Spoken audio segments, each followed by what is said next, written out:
본문은 우리 성도님들에게 해당되지 않습니다. 우상이라고 이야기가 나왔으니까 하나님을 안 믿는 사람들의 이야기겠죠. 그리고 성도님들도 생각하기에는 우상이라고 하면 뭔가 보이는 형상을 만들어 놓고 그 앞에 절을 한다거나 또는 그런 모습을 상상하기 때문에 나는 그럴 일도 없고 또 그럴 의사도 없으니 오늘 그냥 들으면 되겠다. 혹시 이런 생각이 든다면 조금 더 오늘은 집중해서 들으시기 바랍니다. 저도 사실 이 본문으로 설교 본문을 정하기가 굉장히 힘들었습니다. 이 두 가지 이유 때문이었는데요. 먼저는 우리 성도님들 때문입니다. 어려운 상황, 힘들게 살아가고 있는 것을 누구보다도 잘 알고 있기 때문에 자칫 이 본문이 또 이 설교가 우리 성도들의 힘을 빼는 건 아닌가 하는 생각 때문에 제가 이 본문을 오늘 본문으로 정하기가 좀 어려웠고요. 또 한 가지는 바로 저 자신 때문이었습니다. 제가 이 본문을 묵상하면서 느꼈는데요. 제 영적인 상태가 막 읽혀지는 겁니다. 그래서 본문으로 정하기가 어려웠습니다. 사실 그렇다면 그럴수록 사실은 이 본문이 우리에게 주시는 바로 그런 말씀이겠죠. 그래서 오늘은 이 말씀을 통해서 나를 위하여 만든 우상을 발견하고 그것을 깨주시는 은혜를 얻기 원합니다. 우상이라고 하면 좀 오해하고 있는 부분이 있습니다. 우상 그러면 어떤 보이는 형상 그런 걸 생각해서 거기에 절을 한다든가 또는 그걸 계속 품고 사는 그런 것들을 우리가 우상이라고 생각하기 쉽죠. 그러나 오늘 함께 나누는 우상은 그런 보이는 우상이 아니라 그보다는 우리 마음에 있는, 마음 안에 있는 이 내적인 우상을 말합니다. 그래서 이 부분을 이 팀 켈러 목사님은 내가 만든 신이라고 하는 그의 책에서 이렇게 우상을 정의를 내렸습니다. 우상은 좋은 것을 절대적인 것으로 탈바꿈시킨다. 굉장히 훌륭한 정의인 것 같아요. 이 오늘 설교의 주된 포인트 역시 조금 전에 말씀드린 내가 만든 신이라고 하는 그 팀 켈러 목사님의 책의 내용에서 많이 제가 좀 빌려왔습니다. 가능하시다면 여러분들도 팀 켈러 목사님의 내가 만든 신이라고 하는 책을 읽어보시기 바랍니다. 우리 학생도 있고요, 또 청년들도 있지만 우리 청년들 반지의 제왕이라고 하는 그런 영화를 아시죠? 이 반지의 제왕에서 악의 군주 사우론이 있습니다. 그 사우론이 소유한 그 힘의 반지는 좋은 목표를 절대적인 것으로 바꿔버리고 무슨 수를 쓰더라도 그 목표를 이루려고 합니다. 그게 바로 우상인 거죠. 좋은 것을 절대적으로 만드는 것. 이 팀 켈러 목사님이 전부터 알고 있던 이 독신 여성 애나라고 하는 그런 여성이 있는데요. 이 여성이 자녀를 간절히 바라던 여성이었습니다.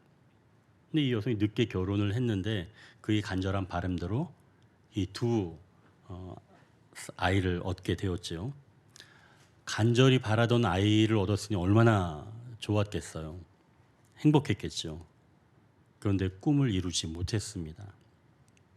자녀에게 완벽한 삶을 주려는 그런 의욕이 지나쳐서 행복을 누릴 수 없게 된 것이죠.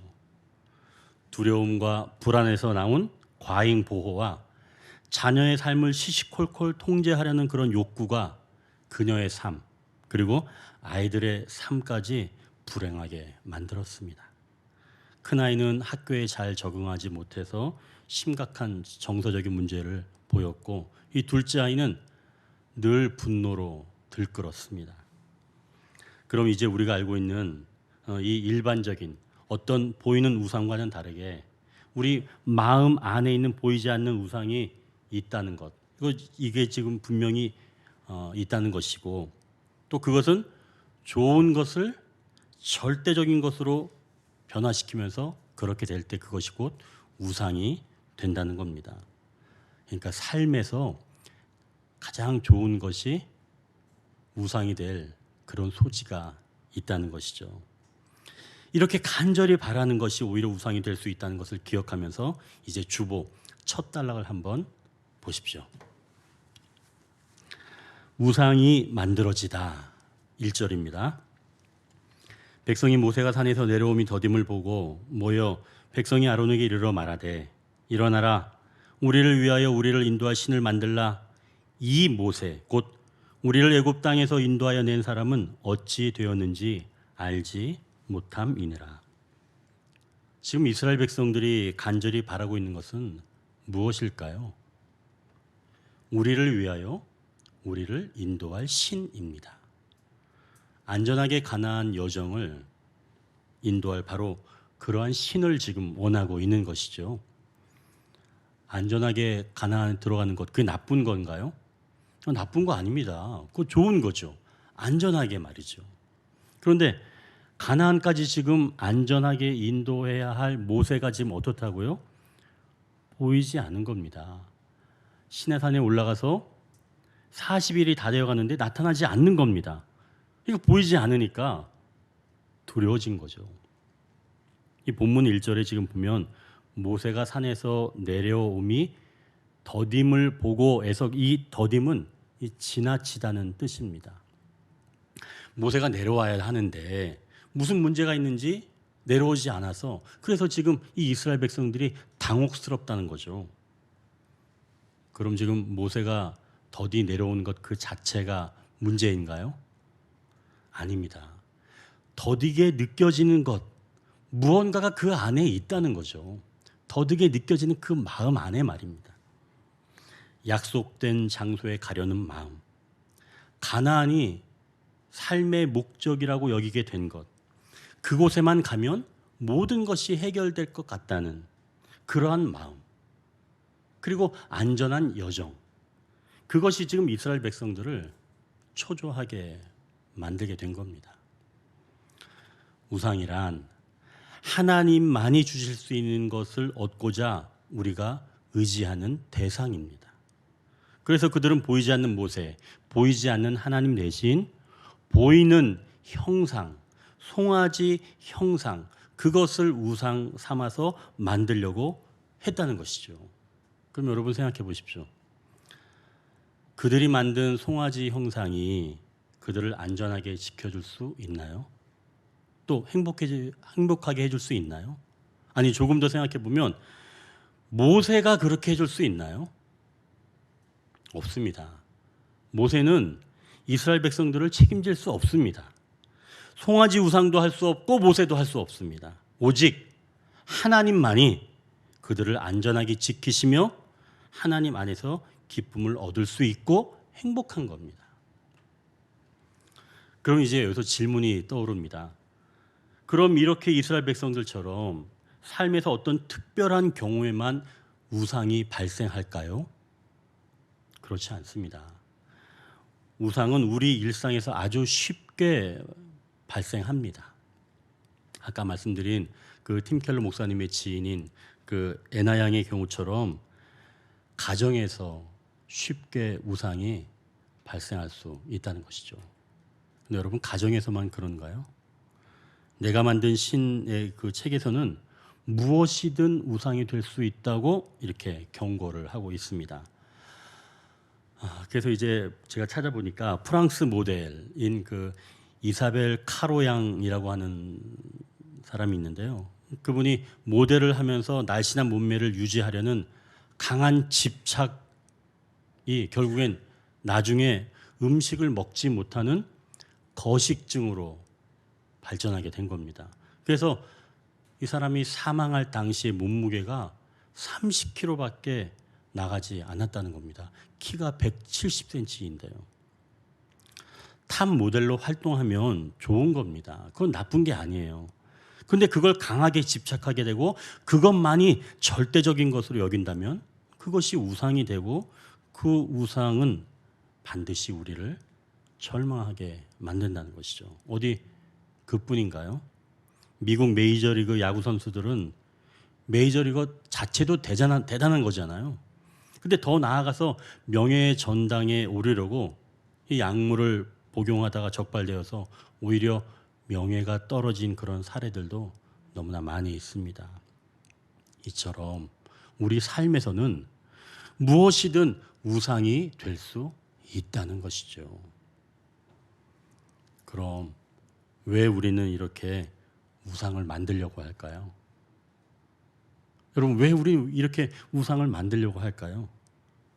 바로 삶의 의미와 가치를 바로 그것에 두는 마음 때문입니다. 저것만 있으면 내 삶의 의미가 있어. 나에게 가치가 있는 거야. 저것만 있으면 우리 안에서 살아갈 가치를 거짓으로 알려주는 바로 타락한 천사의 목소리이죠. 저것만 있으면 내 삶이 의미가 있을 거야. 저는 이 부분에서 하나님께 회개의 기도를 드렸습니다. 이 본문을 제가 계속 묵상하는데 우리 성도님들 얼굴이 막 떠오르는 거예요.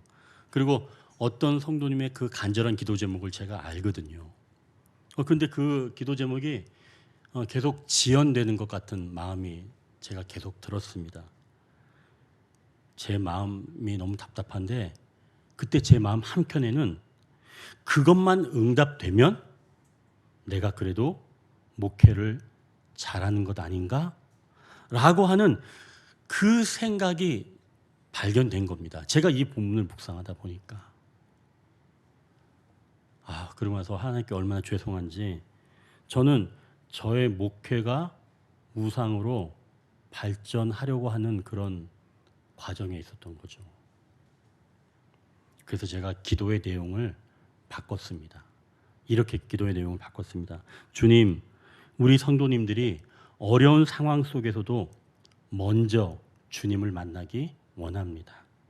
좋은 것이 절대적인 것으로 되지 않게 하시고 주님 안에서 가장 좋은 것을 발견하게 하옵소서. 저희 기도 제목이 이렇게 바뀌게 되었습니다. 우상은 좋은 것에서부터 만들어질 수 있다는 것이죠. 자, 이제 두 번째 단락을 보시겠습니다. 두 번째 단락. 우상을 분별하기. 우리 마음에 좋은 것이 어떻게 절대적으로 바뀌는지 우상을 분별하면 좋겠지요. 이제 제가 2절부터 4절까지 제가 읽을 텐데요. 이 내용은 백성들이 우리를 위하여 우리를 인도할 신을 만들라라고 백성들이 아론한테 말하니까 아론이 백성들에게 한 말입니다. 2절부터 4절까지 제가 봉독할 때 우리 성도님들은 이 구절에서 무엇이 강조되고 있는지 한번 찾아보십시오. 아론이 그들에게 이르되 너희의 아내와 자녀의 귀에서 금고리를 빼어 내게로 가져오라. 모든 백성이 그 귀에서 금고리를 빼어 아론에게로 가져가매 아론이 그들의 손에서 금고리를 받아 부어서 조각칼로 새겨 송아지 형상을 만드니 그들이 말하되 이스라엘아 이는 너희를 애굽 땅에서 인도하여 낸 너희의 신이로다 하는지라. 여러분 지금 2절에서 4절까지 무엇이 강조되고 있는 것 같은가요? 바로 금고리입니다. 지금 2절, 3절, 4절에서 다 나와 있는 것은 금고리이죠. 금고리가 지금 강조되고 있는 겁니다. 금고리가 뭐죠? 금이죠. 사실 우리가 뭐 좋아하는 것 아닌가요? 좋아한다고 나쁜 건 아니죠. 자, 그럼 이 금은 사실은 당장에 현금처럼 쓸 수 있는 거잖아요. 뭐 금이니까요. 그래서 우상을 먼저 분별하려면 첫 번째, 내가 어떻게 돈을 쓰고 있는지, 어디에 쓰고 있는지 이것을 보면 우리가 우상을 분별할 수, 내 안에 있는 우상을 분별할 수 있다는 것이죠. 자신이 진짜 속으로 사랑하는 것이 무엇인지 돈 씀씀이를 보면 알 수 있다는 겁니다. 돈이 없다 해도 어느 특정한 부분에는 너무 많이 지출하는 것을 어렵지 않게 알 수 있습니다. 그러한 부분이 바로 우상으로 흘러갈 수 있다는 것이죠. 그럼 여러분, 내가 지출하는 것을 잘 점검해 보시기 바랍니다. 그러니까 과다하게 지출하는 것들이죠. 자, 두 번째로 우상을 분별하기 위해서 생각의 내용을 점검해 봅니다. 혼자 있을 때 하는 일이 곧 당신의 신앙이다 라고 하는 말이 있습니다. 이거 정말 진리예요. 혼자 있을 때 하는 일이 곧 당신의 신앙이다. 마음속의 실제 신은 따로 신경 쓸 일이 없을 때 저절로 흘러가는 생각입니다. 한두 가지 생각이 우상을 나타내는 것은 아니지만 습관적으로 생각하면서 혼자 속으로 기쁨과 안락을 얻는 대상이 있다면 그것 역시도 우상으로 흘러갈 수 있다는 것이죠. 자, 셋째는 우리 신앙인들에게 아주 유용한 그런 분별법인데요. 평상시에는 정말 신앙인답게 잘 살아가는 모습을 보입니다. 생각하는 것도 행동하는 것도. 그런데 일상 속에서 정말 무엇을 위해 살고 있으며 당신이 믿는 실제 신은 무엇입니까? 라고 물으면 여러분 어떤가요? 그때도 나는 오직 주님입니다 라고 말하시는가요?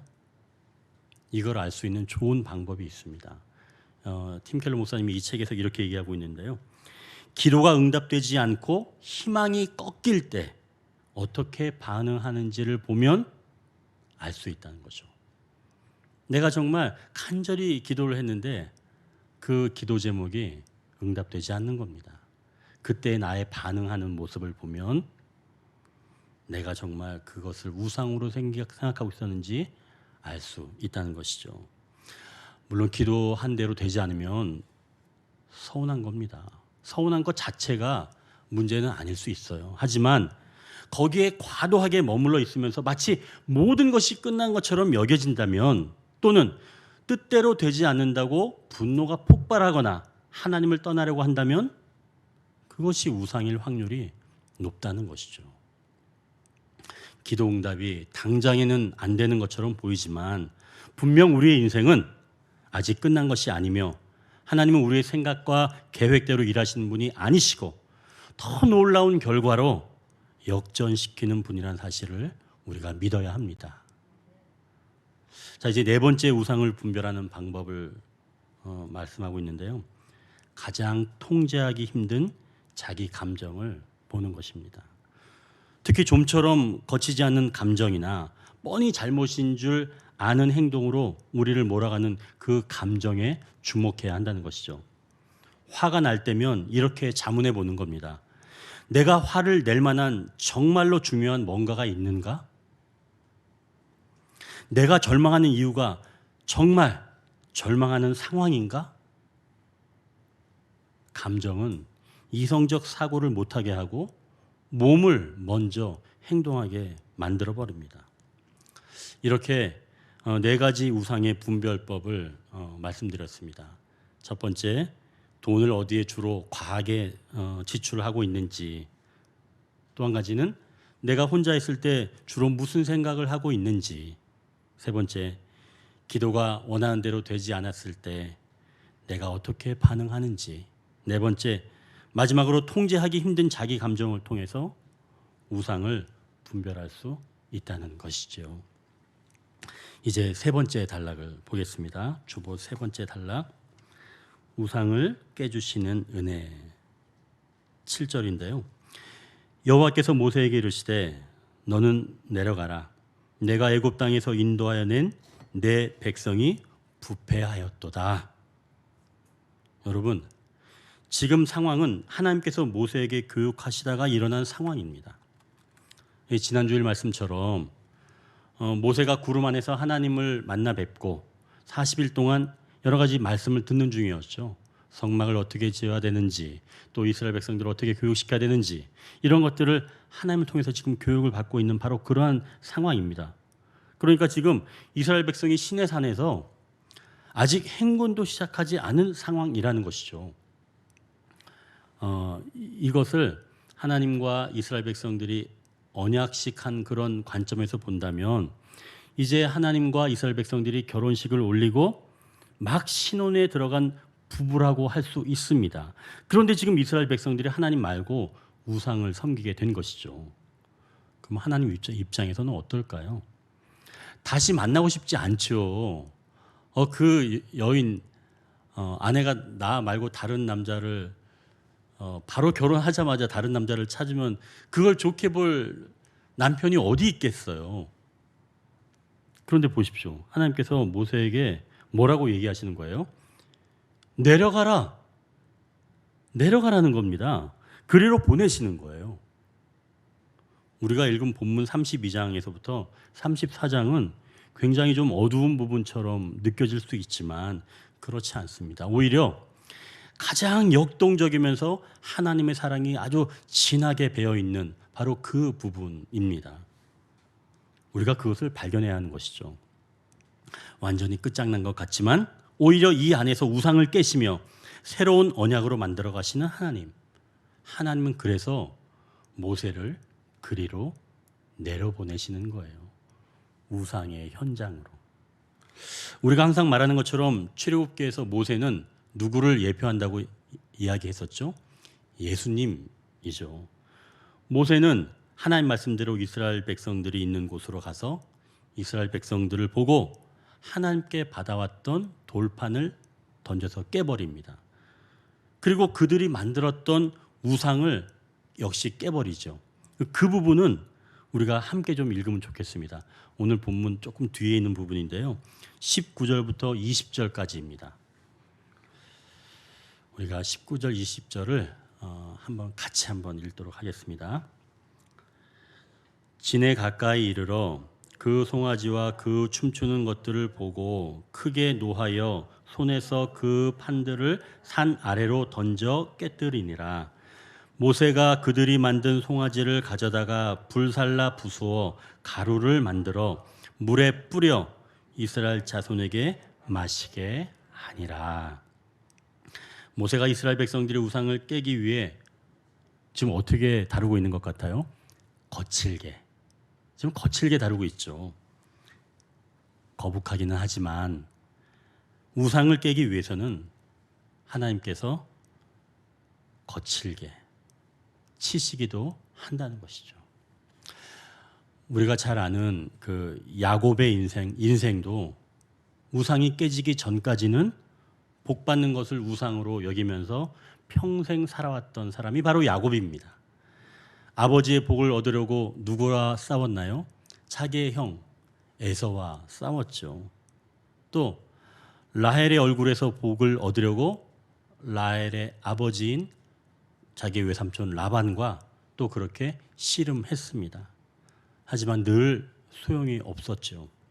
그는 늘 허전했고 가족 간의 관계는 풍랑과도 같았습니다. 라헬과 그의 자녀를 이 야곱이 우상처럼 여겼기 때문에 그의 또 다른 아내인 레아와 그 자식들은 늘 비참했죠. 그런데 야곱이 가족을 이끌고 삼촌 집을 떠나 고향으로 갈 때였습니다. 그때 야곱의 쌍둥이 형 에서가 자기의 군대 400명을 거느리고 야곱을 찾아온다는 그 이야기를 듣게 된 겁니다. 야곱이. 결국 야곱은 지금 죽음을 직면하게 된 겁니다. 400명을 몰고 왔다는 건 곧 죽이겠다는 거죠. 그날 밤 야곱이 홀로 강가에 있습니다. 그때 누군가 야곱을 공격하는 거예요. 그 부분은 창세기 32장 24절 26절인데요. 이건 제가 읽어드리겠습니다. 야곱이 홀로 남았더니 어떤 사람이 날이 새도록 야곱과 씨름하다가 자기가 야곱을 이기지 못함을 보고 그가 야곱의 허벅지 관절을 치매 야곱의 허벅지 관절이 그 사람과 씨름할 때 어긋났더라. 그가 이르되 날이 새려하니 나로 가게 하라. 야곱이 이르되 당신이 내게 축복하지 아니하면 가게 하지 아니하겠나이다. 여기서 야곱과 씨름한 분 누군지 아시죠? 하나님이 보내신 천사이지만 곧 하나님이시죠. 여기서 야곱과 씨름한 분이 야곱의 허벅지 관절을 어떻게 했다고 나옵니까? 침에 쳤다는 거죠. 그랬더니 관절이 어긋났다는 겁니다. 여기서 이 침에라고 하는 이 히브리어의 이 뜻은 원래 뜻은 가볍게 터치하는 겁니다. 가볍게 터치하면 뭐 상처가 날 일이 있나요? 상처 날 일이 없잖아요. 그런데 하나님 보내신 천사 또는 하나님께서 가볍게 탁 접촉을 했는데도 이 야곱의 환도뼈가 어긋났다는 겁니다. 그러면 이분은 굉장히 강력한 분이죠. 죽일 수도 있지만 그렇지 않았다는 겁니다. 그러니까 야곱을 봐준 거지요. 야곱은 평생 복을 받으려고 에서와 라반과 씨름을 했지만 그들을 통해서 복을 얻지는 못했습니다. 진짜 복은 누가 줄 수 있는지 하나님께서 그것을 알게 하시고자 야곱의 환도뼈를 치셨고 야곱은 하나님께 그날 복을 받은 것이죠. 야곱은 자기가 걸으면서 평생 절뚝거리면서 깨닫지 않았을까요? 나에게 복을 주시는 분은 그동안 내가 알고 있었던 에서와 라반이 아니라 내가 우상처럼 여겼던 그런 것들이 아니라 오직 하나님께서 나에게 복을 주시는 분이구나 라고 하는 것을 야곱은 절뚝거리면서 평생 알았을 것입니다. 오직 하나님께서 주시는 것이구나. 이렇게 하나님은 우리의 우상을 깨시기 위해 내려오셔서 때로는 거친 방법으로 우리를 다루어 가신다는 것이죠. 자, 그럼 여기서 우리가 또 질문이 하나 생기겠죠. 내가 좋아하는 것이 우상이 되어 하나님이 나를 치시기 전에 먼저 깨닫고 회복할 수 있는 그런 방법은 없을까요? 있습니다.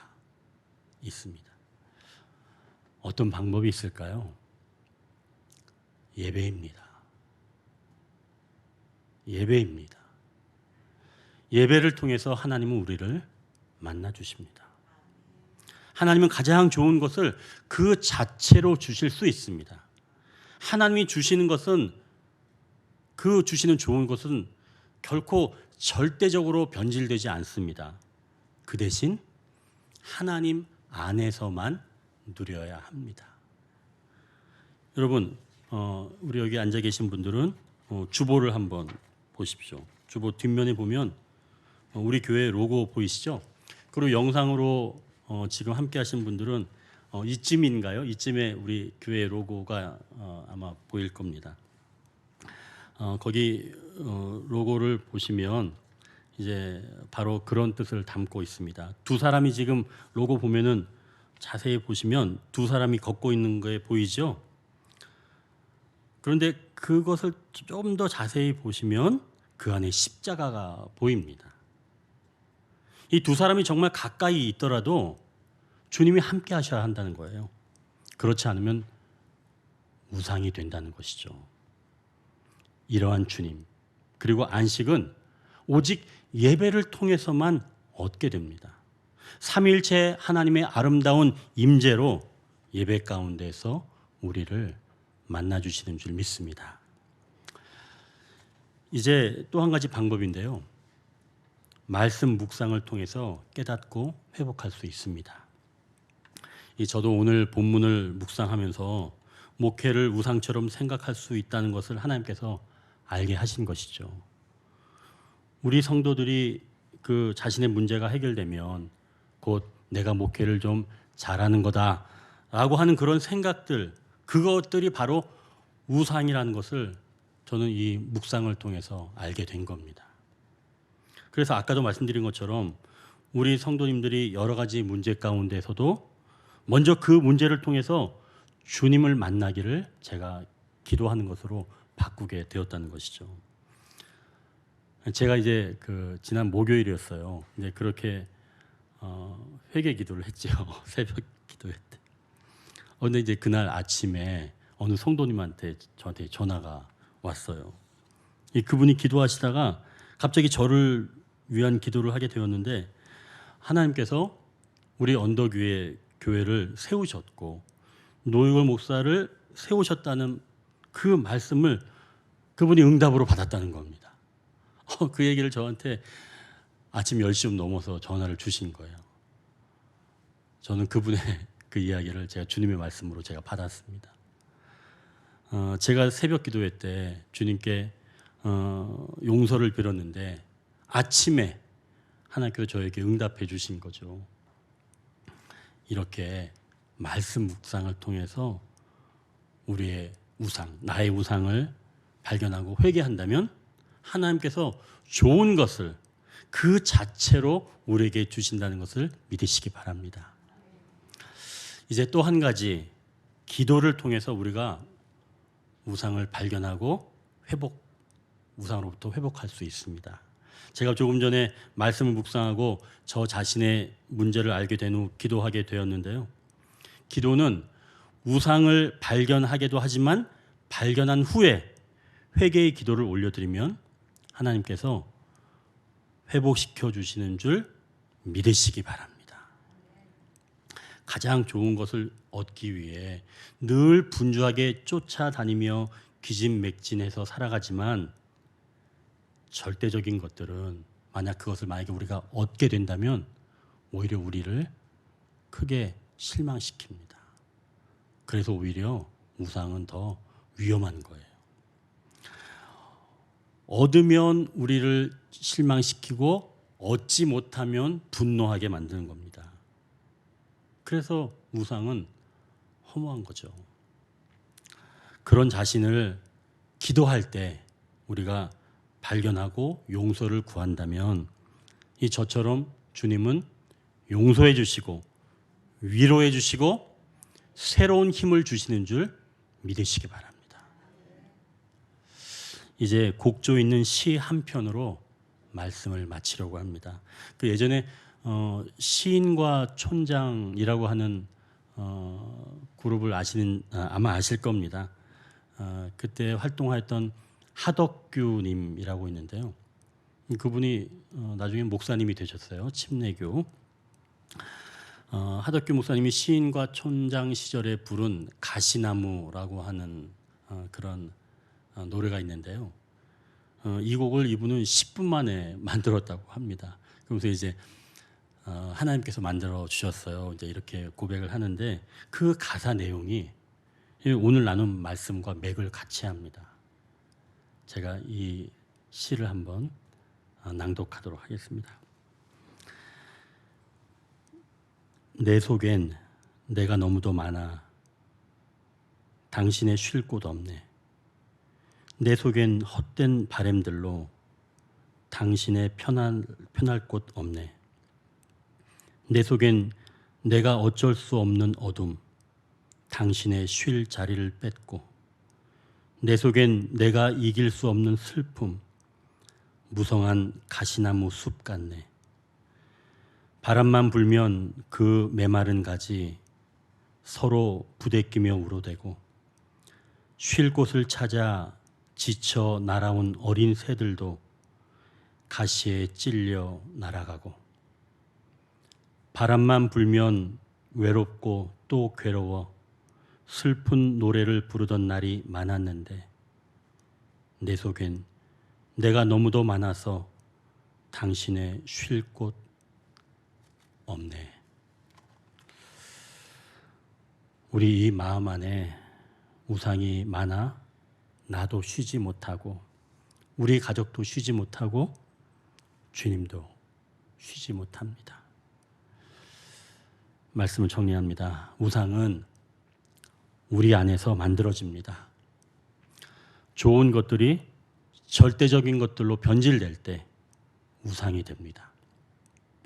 우상을 분별하기 위해서는 돈을 어떻게 사용하는지, 나 혼자 있을 때 어떤 생각을 하고 있는지, 기도가 응답되지 않았을 때 내 행동은 어떤지, 통제하기 힘든 내 감정을 보면 알 수 있습니다. 하나님은 우상을 깨주시기 위해 우상으로 찌들어 있는 우리를 찾아와 주십니다. 기도하겠습니다.